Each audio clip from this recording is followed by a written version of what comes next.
I want to learn with what we spoke about the fundamental factors of why we are going to be doing the School of Prophets. And today I want us to deal with another factor that is very important that I know we're supposed to touch these bases, but I want to explain a few things. There is always a question that comes across the world when it comes to who is a prophet. You know, these are questions that runs through many people around the world. Oftentimes you hear these people are saying and they're asking, who is a prophet? And most of the time people don't understand who a prophet is. And of course, we spoke about the fundamental factors that will enable you to understand why we are going to be studying the School of Prophets. We need to understand a prophet by originality. In ancient time, a prophet was often called as a word Nabi. You see, the biblical definition of a prophet was being explained from the terminology called Nabi. Nabi means who is called, one who speaks, one who functions. The word Nabi was the word that was actually given to the prophets. So in its original terminology, it was Nabi, N-A-B-I.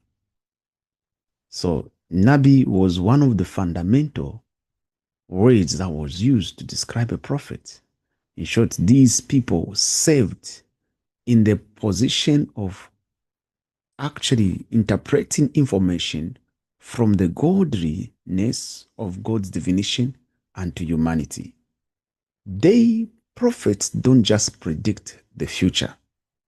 They reveal God's present time. They reveal God's mysteries. They identify the will of God on men. So a prophet is a person with a divine calling in the midst of understanding the visions of direct encounter from above. Let's take of like Moses. Moses was a person with a prophetic gift. Moses as a person, he had a prophetic gift. And one of the factors of Moses was that his gift was not just to predict the future, but also to align the call of God and to others. So Moses is an example of a prophet in the Bible. So the prophets, there are things that you can understand who a prophet is. You understand that a person will have a divine calling and a person will have a moral integrity.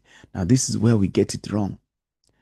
A prophet is a person with moral integrity. A prophet who is expected to be righteous, like the book of 1 Peter chapter 1, verse 16. The Bible says, be holy, for I am holy. But at the same time, he can have a record where he comes from, or what he has done does not describe what he will be. Because one can be a drunkard and yet tomorrow become a prophet. One can be a witch doctor, and yet tomorrow become a prophet. Meaning, what defines the prophetic ministry on a man is not necessarily his past life, but it is based on what he has encountered.